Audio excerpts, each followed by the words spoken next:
responsorial psalm, kanta ni Hannah in the Old Testament, more or less, more than 1,000 years before the gospel kining atong ebanghelyo karon nga gitawag og Magnificat. Ang atong ebanghelyo, well-known man kayo ni, familiar man kayo ta, ang puso ko'y nagpupuri. Gitawag ni Magnificat, tungod kay sa Latin, nagsugod og word nga Magnificat. Magnificat anima Deo Domino. My soul proclaims the greatness of the Lord. Kung imong basahon kining Magnificat nga kanta ni Maria nga atong gibasa sa Ebanghelyo, actually, ideally, dapat sa introduction mo ni ang introductory songs ninyo, ang puso ko'y magpupuri, because that's exactly the gospel. Kung imong i-compare kining Ebanghelyo karon og sa kining atong responsorial psalm na Songs of Hannah, they are actually separated by more than 1,000 years. Unsay bot pasabot niya na? Kung in fact, kung basahon ako ang kining responsorial psalm, daghang mga taong maingon, oy, ang Magnificat man na. No, actually, ang Magnificat is kining, that's in the New Testament, niya kining atong first responsorial psalm, Old Testament, 1,000 years before the writing of the gospel. Now, unsa may, what is there? Naaba mo'y nahibaw-an nga kanta nga ni-survive of more than 1,000 years. Bisag unsa kasikat sa kanta, buwan ra gyud na, classical, okay, like, karon gani ka ng expression ko mo nga mingaw pastirana, wa na may nakahibaw sa tirana. Music man din na. Namora na isun sa akong lola, mingaw tirana, kay mingaw ko na. Pero usay pasabot niya na, bisag unsa kasikat sa kanta, makalimtan yun na after just 3 generations or probably 2 generations, o ang ubayod, buwan ra, unsa kasikat, kalimtan na. Now, ang atong ebanghelyo karon, Mary had been singing this one sa kanta that the entire people of God had been singing for generations after generations after generations. Indicative og unsa ka powerful ang atong ebanghelyo karon. The entire message, one, is a proclamation of a thanksgiving to God. Everything in me, tibuok na ko pagkatao. Dili lang pagkatao, ako kalag, akong spirito proclaims the greatness of God. Ganahan ko mo kuan ana mo unsa pa na mo tagaag mo emphasize ni ana tungod kay ang mga tao nga nisulti ni ana ug atong balikan sa first reading, si Hannah ang unang mikanta, at least in the Old Testament, ang iyang giingon, ang akong kasing-kasing nalipay diha sa Ginoo, ang akong gahom gibayaw diha sa akong Dios. Kang si Hannah, usapod ka babaeng way anak. Unya, sama ni Isabel, nga natigwang pod nga way anak. Parehas sila gitagaan sa Ginoo og mga anak. Ako maning nasulti agtong nanglabay nga mga adlaw nga sa mga Hudiyo, especially in the Old Testament, nga ang babae, ang pinaka-purpose gyud sa babae, ang gamit sa babae is mag-anak. The rest, wala mo'y labot kay lalaki na kana. Therefore, kung ang gamit sa babae, mag-anak, kung ang babae, daghag anak, dako o gamit. Kung ang babae, gamay rag anak, gamay rag gamit. Kung ang babae, way anak, way gamit. As simple as that.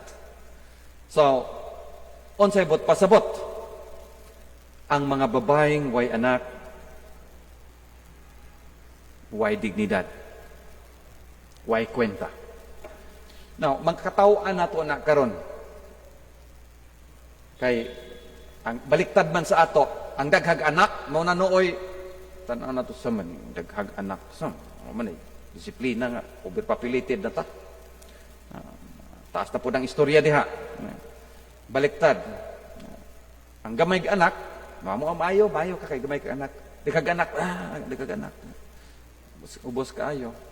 Ambot ugod say sakto, klaro hay pagka-istorya, I am absolutely sure nga ang biblical perspective yung tama. Ang ato mo ay, I would question sa katong mentalidad nga kung ang babae daghag anak. No? Ang babae daghag anak, dako gamit.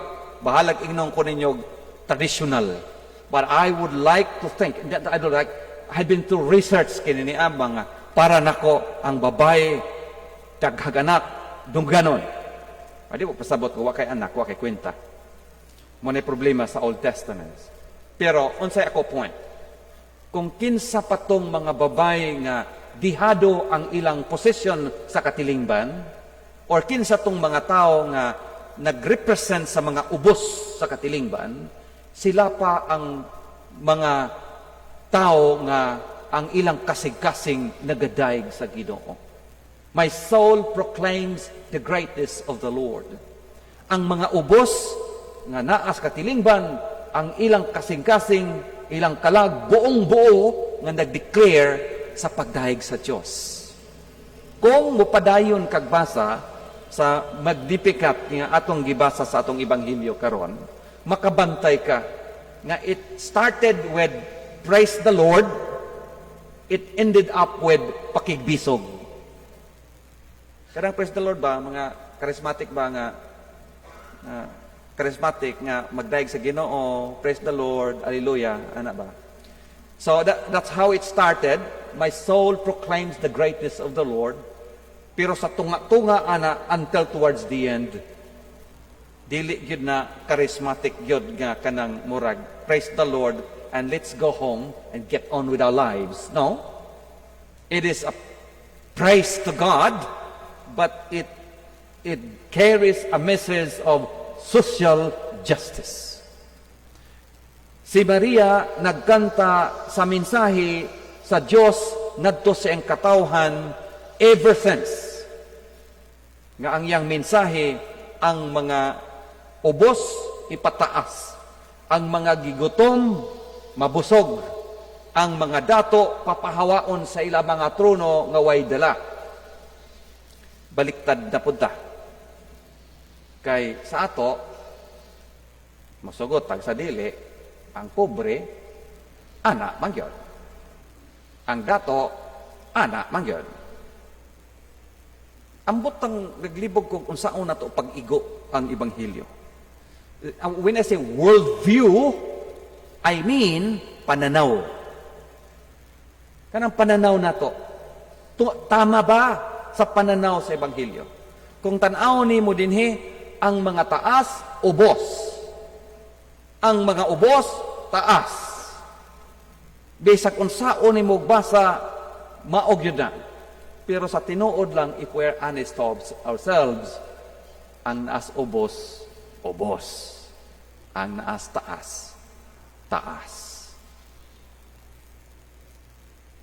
Kining kantaha, 1,000 na katuig, sige kantas Maria, ang ubos na agyapos ubos. Ang taas na agyapos taas. Another 2,000 years fast forward, atong kapanahonan karon, ang taas na gihapos taas. Sa una, ang gikanta ni Maria, ang taas na gihapos taas, ang ubos naas ubos.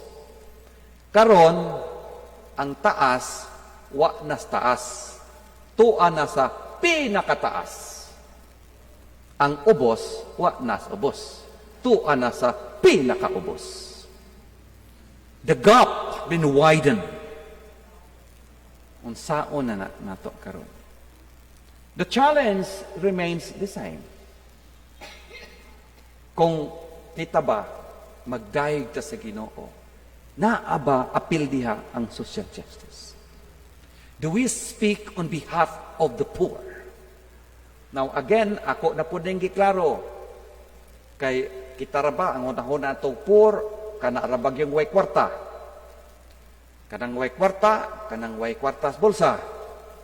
Poor na. No? Sa Biblia, dili gyud ing ana kang mabaw ang definition sa poor. Ang ilang word is anawim.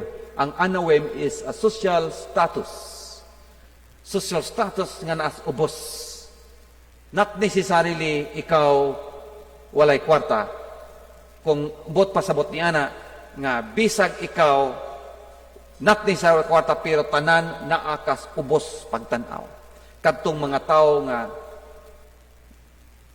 dinaog-daog, kadtong mga tao nga di kasulti, kadtong mga tao nga musulti manggani way maminaw, kadtong mga tao way dignidad, kadtong mga tao nga mga kung baga mga tawag sa Bible sa mga untouchables. Ayaw hikamba kay mga outcasts. Muna yung mga tao nga mga nasubos. Asa sila karon? Nagyapos ubos. Sige, gyapon tagkanta. The challenge remains the same. Now, kay mao ni ang gikanta ni Mama Mary, gikanta po nato ni Tarok karon, inspiration sa mga naa sa ubos. Inspiration sa mga naa, sa mga dihado sa katilingban, kadtong mga alakansi. Pero ang akong kaganahan din kay kung sa panahon ni Mama Mary, si Mama Mary ubos pod. In fact, ang iyang katapusan nga iyang gisulti nga siya suluguon sa Dios. Slave sa Ginoo. So, sa laktod nga pagkasulti, ang atong inahan sa iyang pagdaig nato sa Dios, wala niya kalimti ang iyang mga katawhan nga gidaog-daog. Now, pakigbisog mong gini ba? Klaruhay pagka-istorya. Pero mas maayo, basta pakigbisog, ibutang yun nimo sa socio-political context at that time. Sa panahon nga kining kantaha, gikanta ni Maria, ang Jerusalem, ang Israel, they were, in terms of government, they were under the Romans. In terms of culture, highly influenced by the Greeks. In terms of language, they cannot even speak their own language. They are speaking Aramaic. Matang di tingali mo makatuon nga si Kristo di ka mao mo hinudiyo. Hudiyo si Kristo di ka mao siya maghinudiyo. Si Kristo ang iyang sinultian Aramaic. That's the language of their conquerors. Unsa na malay nabilin sa ila na lang pagtuo. You can imagine nga unsa ka wasak ang ila katilingban. It's their inspiration kining ilang mga kantag pagdaig sa Ginoo that keeps them together. Nga naghatag nila kusog na magpadayon. So, ang bisag unsa ka huyang ang inahan ni Kristo, siya ang naghatag og boses og tingog sa mga tao nga naa sa ubos. Si Hannah sa Old Testament, dako nga pasalamat tungod kay ang iyang anak gihatag sa Dios, ang pangalan siyang anak si Samuel. Ang ganahan ako sa concept sa Old Testament kining kang Hannah is that ako walay pulos. Gihatagan ko sa Ginoo, hangon, klaro na to niya. Ako walay pulos sa mata sa tao. Pero dili pasabot nga wala kay pulos sa mata sa Dios.